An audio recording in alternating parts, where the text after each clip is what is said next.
Let's talk about cover art. The Sonic comics had a lot of great cover art over its entire run, most of which was drawn by Patrick Spazianti. His artwork always captured my attention and imagination when I used to look at these issues on Mega Collection as a kid, always wondering what could be inside and how the story could play out. Though joke's on me, most of the art inside usually paled in comparison to his cover arts. But even outside of Spaz, Archie Comics had a very good tradition of stellar cover arts by different artists, and today I want to take a look at 30 of them that I have in my collection. As honestly, I don't think all that many people really talk about just how good they are. Okay, let's talk about Sonic issue 100. I really like this particular cover, as it was, of course, one of the milestone issues. But this one is kind of special in terms of milestone covers, as it really kind of celebrates the history of the comic itself. I mean, you have all these different covers in the background, and of course, you have like issue 25, issue 50 over here, the very first issue of the miniseries up at the top left. The very first issue of the regular series over here. I really like how airbrushed all the characters are. Of course, this was around the time when the 10th anniversary Sonic was going on. I just really like this cover, especially with like the logo font and everything. It's a good cover. Now, this one is not exactly on my top 30 cover list, but it's kind of an honorable mention. This was the very first Sonic comic I actually ever bought as a child. It's issue 92, and I'm not really sure why I bought it. It could be the fact that it was promising a tie-in with Sonic Shuffle, which was something, even to this day, I've been always intrigued with, the idea of a Mario Party-themed Sonic game. I don't think it's all that good from what I've heard, never played it myself, but it's always intrigued me. In any case, that's a bit of a diversion. Another reason why I might have gotten this issue is perhaps because the issue is called Wrath of Khan, and Star Trek. The Star Trek movie is one of my favorite movies, even as a child, so I might have got it that. Whatever the reason, this is the first Sonic cover I ever got, or comic, and so this cover is very familiar to me. Now, this is Sonic 101. I really like this episode, this issue in particular. It has Chaos Knuckles going what looks like Super Saiyan, an injured Eggman on the cover. This has pretty much almost nothing to do with the interior story. Yeah, it's kind of one of those covers that lie. But I kind of wonder if this cover was made before the story was made, because there's just some things but the Chaos Knuckles storyline that just don't line up. It makes me think that maybe plans was changed. I have no real proof of it, but there's little bits and pieces that kind of make me wonder if the Chaos Knuckles storyline and this cover were originally going to be much more related to each other. Bit of a pet theory of mine. Have no real proof, but maybe one of these days I'll talk about it. Now, one of the reasons why I really love Spaz, in particular when it comes to his cover art, is how much detail he puts into everything. For example, this is the Paladin Team Sigma Alpha 2. They are a military unit of gun. But look at how much detail Spaz put on these characters for, you know, basically just this cover. I mean, they only appeared in like 2 or 3 issues in the entire Sonic series, so they're extremely minor characters. But, I mean, look at it. I mean, they look so cool with all this armor and belts and shoulder pads and stuff. And, you know, like those goggles and stuff. I mean, this guy even has like a cow head as a shoulder pad. And it makes you really think that these guys are really cool and have some interesting personalities and stuff. And, well, I mean, they're just throwaway minor characters, even in this particular story. But Spaz really went into a lot of great effort to make these characters look cool anyway. Now, another cover I really like is 125. It is a really cool cover. It has pretty much every character every major character in the comics, even a lot of minor characters, on this particular cover. And 125 itself is a great milestone issue, probably one of the best. And it's just overall a really cool cover. It kind of makes me wish that Archie had made a poster of this, because this is something I would have loved to have hanged on a wall. Of course, this cover right here is another favorite of mine. I love sunsets, whether it's in animation, video games, or comic books. I've always loved sunsets, even in real life. And this one is no different. I love how it's kind of center of the whole cover with this really beautiful looking lens flare. I love the detail on the grass and the leaves and stuff. It's a great cover, and Home itself is a really good art that I love. Of course, here is Sonic 76. I really like this cover in particular. This was like the first cover that had like the new design of Dr. Robotnik. He has a cool like name logo here. They only ever use this twice in like the entire comic series, but it's a cool logo. I like the gear on it and kind of the lettering for his name. I don't really know why they cut off half of this cover with this metallic border. I guess it's to kind of fit with the theme of Dr. Robotnik. But anyway, I really love like his Super Shadowbot army marching through Robotropolis. I like the teaser of the Sonic Adventure 1 boss, the Egg Walker, which is from the Tails campaign. I like how it's kind of teased right over there. It's a good cover. Speaking of Sonic Adventure, this cover, this is from like the epilogue story to Archie Sonic Adventure tie-in, and for years I thought there might have been a hidden fighting game or something within Sonic Adventure itself, because this robot right here, he's in the hub area of Final Egg, Silver Sonic 2, and I don't know, I just thought that maybe, given that this cover suggested something like this, that maybe there was a secret boss fight or something with him in the game, but there isn't. But I was convinced for it for years. In any case, I love this cover. I love how it's like Super Street Fighter themed. I think it might have been based off the third Street Fighter game, it could be wrong. In any case, I really wish Sega would have done another Sonic-themed fighting game, such as, something maybe 2D, since they already done a 3D fighter with Sonic the Fighters. Anyway, it's just kind of a thought of mine. Now this cover right here, I really like. It's definitely much more in the style of Sat AM. I really like the combots here. They were a comic exclusive invention of Dr. Robotnik. They were a new type of unit. I really like how they're equipped with like guns and these searchlights and stuff. They're searching for Sonic in the Lake of Rings. One of the interesting things about this particular cover is the fact that it kind of got a callback later on in the comic series with issue 90. Here you have the combots again. It's again part of the Great Forest. If you notice though, the combots here are heavily roided up compared to these. It's because at this point in the comic series, they're kind of going for more of an anime aesthetic, and so that means more bulky robots.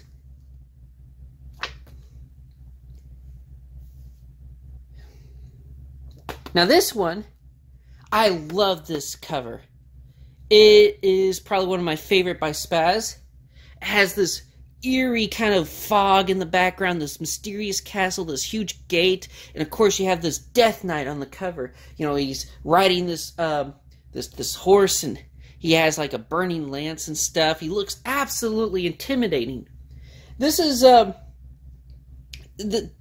really cool cover. I wish this one got turned into a poster or something, or was included in an art book.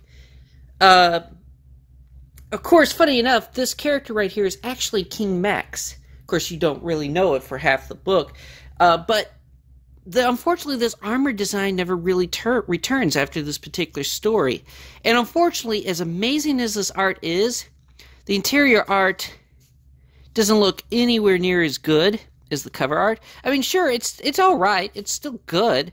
But, I mean, just look at this. I mean, this just completely beats like the interior artwork.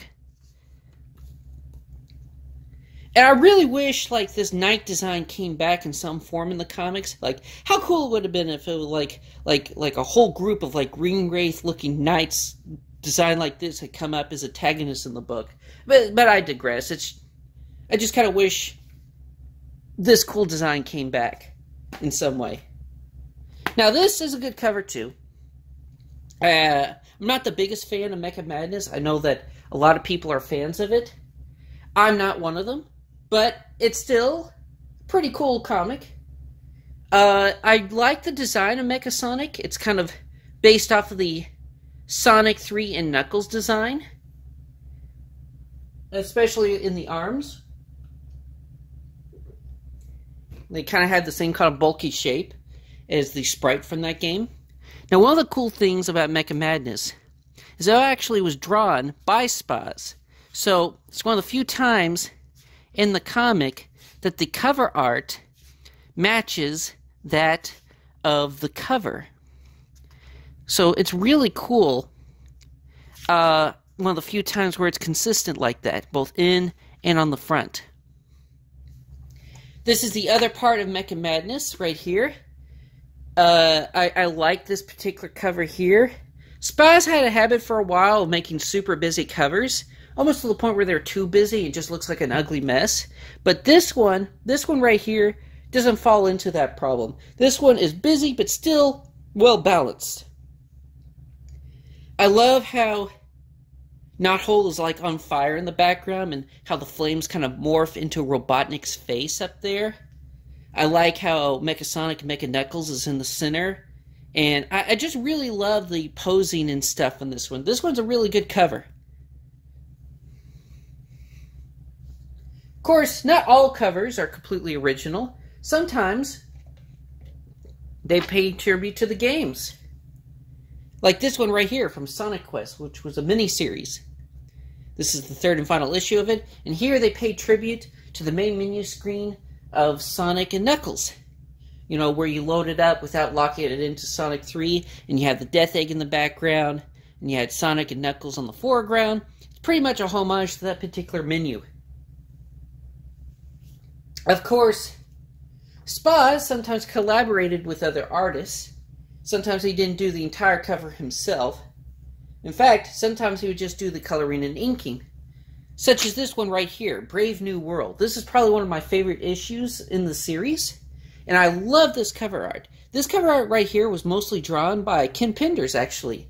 And this is one of the few times where Kim Penders' art actually turns out right. I love the airbrushing of all the characters and stuff. It looks really gorgeous. I love the clouds in the background. And Dulcie the Dragon and Jeffrey in the background. Jeffrey standing on a cliff overlooking Robotropolis. And the three main characters, Sonic, Sally, and Tails, on the foreground. It looks really cool. This is one of those I would love to have hanged on the wall as a poster. I think Kim Penders for a while was actually selling like prints of these, like a raw or something at some of the conventions.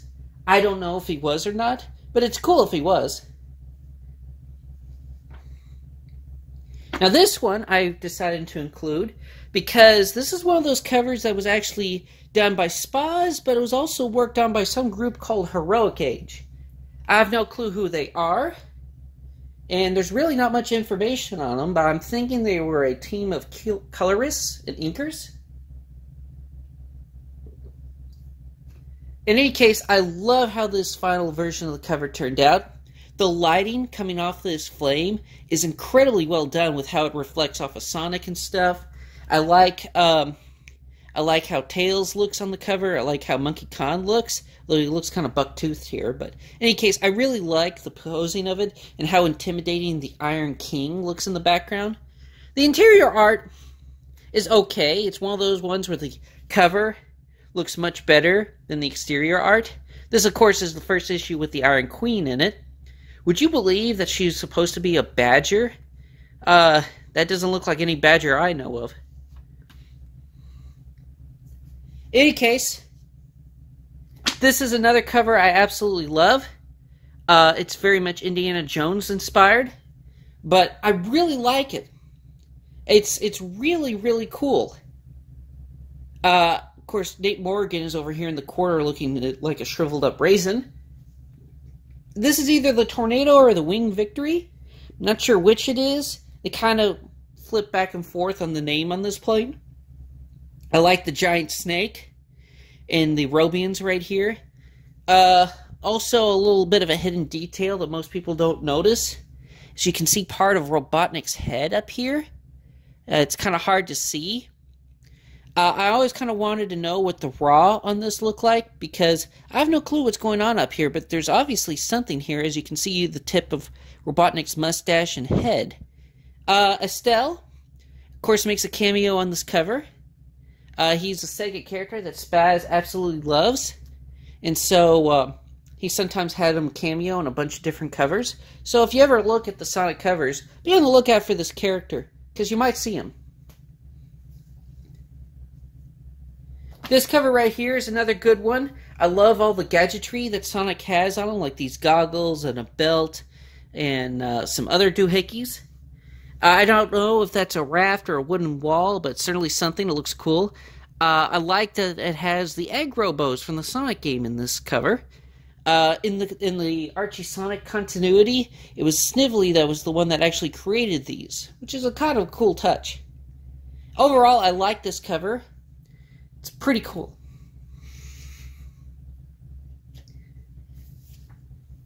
Another cover I really like is this one. This one is kind of more simple. It's just a nice action shot of the main Freedom Fighter characters. I kind of don't know how Sally herself got into that pose, unless she like pole vaulted or something. But the rest of it, it's pretty cool. It's kind of a nice cast shot of the cast of characters from this particular era of the book, and very much kind of in the spirit of like something like Sat AM. Now, speaking of Sat AM, this one is a really cool cover, and definitely would worth checking out if you're a fan of the old Sat AM cartoon, because this issue is pretty much all about Robotnik's coup and the takeover of Mobotropolis and Mobius. I love the cover itself. You got Mobotropolis under siege in the background. You have King Max facing off against Dr. Robotnik. I think King Max's design on this cover is pretty cool. Don't actually see him wear this design in the comic itself, but still, it's a cool cover. This is one of those where the art kind of shifts back and forth. The flashback scenes seem to be drawn by Spaz himself, while the present day art is drawn by Ken Penders. So, you got that. Kind of varies in quality, but still, another one of those stories that Spaz drew the interior of. Of course, you can't talk about good covers without talking about Sonic 50. I absolutely love this cover. It feels like one of those VHS box arts that you would get that was like a special edition of some kind. It's really cool. On the gold border and stuff. I love how painted it looks. It's just great. I really like it. It's one of those ones that I would love to hang on the wall, or if there was an art book or something, which I really wish Archie had done. Either posters or an art book. I also even like the kind of the logo that they have right here, which is pretty cool. Anyway, this is a great cover. And I just love everything about it, from the 50, the logo here, and even the logo down here. Of course, in-game in general had some pretty cool covers. The first part of in-game right here, I absolutely love it. It's probably my favorite cover of the in-game storyline. You have the beautiful red sky of Robotropolis. You have like how rusted and super detailed all the buildings are. Of course, you have Sally falling off the railing here, kind of alluding to what happens in the particular issue. Now, one of the other cool things is it's a bit of a hidden detail sorts. It's like it's there, but you don't really notice it until you've read the entire arc. But that's the Ultimate Annihilator right there, which really doesn't show up in the story itself until the final part of in-game. But here it is, front and center. Still, I love this cover. And it's another one of those I wouldn't mind hanging off the wall somewhere. This one right here is another cover from Endgame that I really like.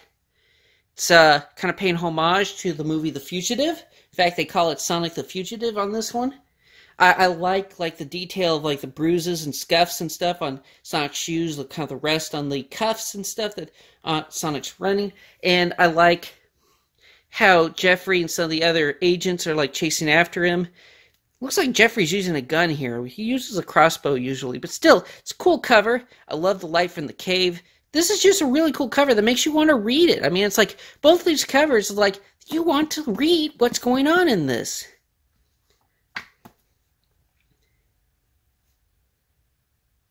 So, let's talk about other comics that are part of Archie Sonic, like Tails.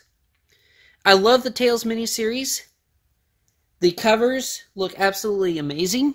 I love, like, Octobot and Crocbot here. They look so cool on this cover. Tails looks like he's just having, like, this amazing adventure.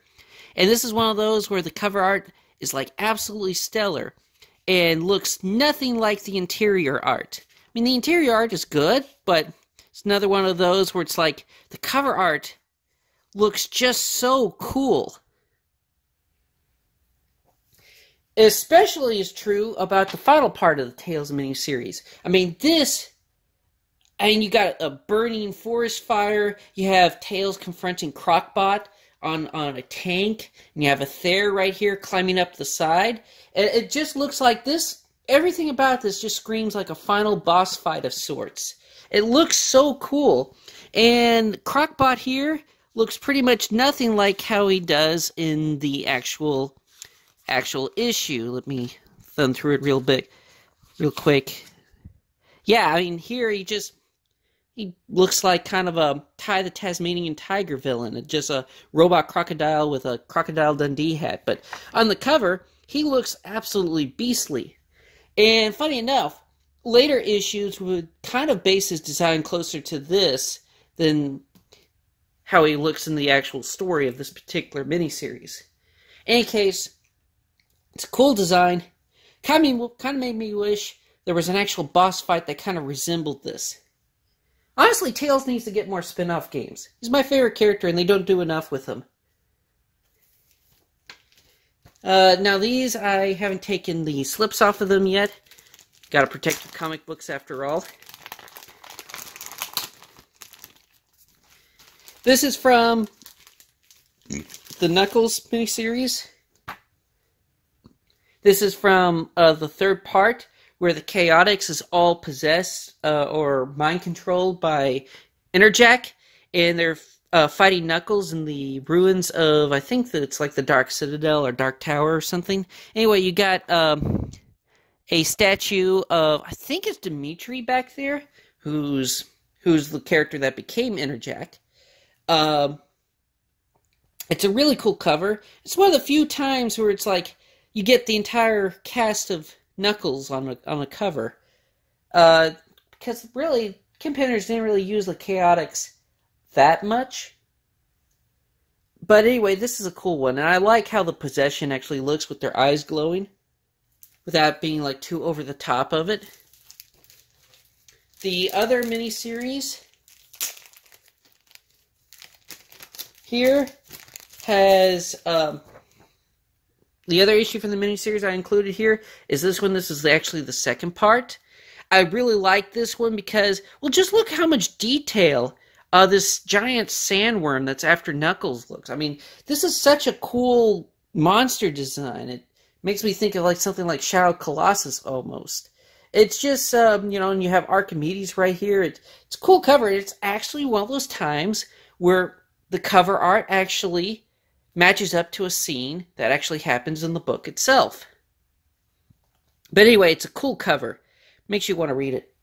In fact, I might read it again after I'm done filming this. Now, one of the interesting things about Kim Penders' Knuckles series, once it became a regular comic series, is the fact that a lot of the issues would have, like, part of a cover that would become, well, part of a much bigger cover set. Like, for example, you have this, and you have this, and you have this, and if you line it up all just right, you can see that it's part of a much bigger image.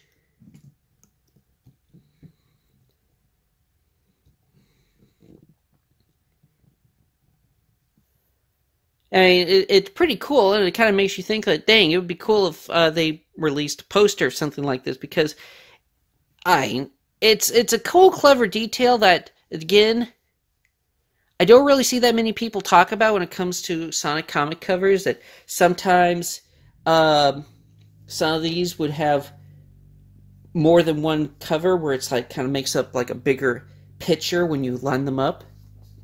Again, another one of the Knuckles series that's pretty good of this. Oh, a lot of the Knuckles issues kind of did this kind of cover gimmick of sorts.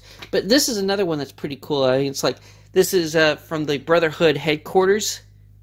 And it lines up really well where it's like they're monitoring Knuckles on the cameras and are unaware that, well, Knuckles and Jeffrey have already kind of found their headquarters of sorts. I'm not really the biggest fan of the Brotherhood, and if you ever read like the Knuckles comics, you would see why. But anyway, this particular cover is from the Forbidden Zone arc. It's pretty cool, and really, the cover arts are probably some of the best things of the Kim Pender's Knuckles comics. Although there's some things I actually like about them, and I might talk about it sometime. But anyway, that's about 30 of the Knuckles, or not Knuckles, 30 of all the Archie Sonic covers. I hope you enjoyed this video, and I look forward to sharing it all, and maybe talking about more covers in the future, if it's something that you guys are interested in. Thank you for everything, and have a good day.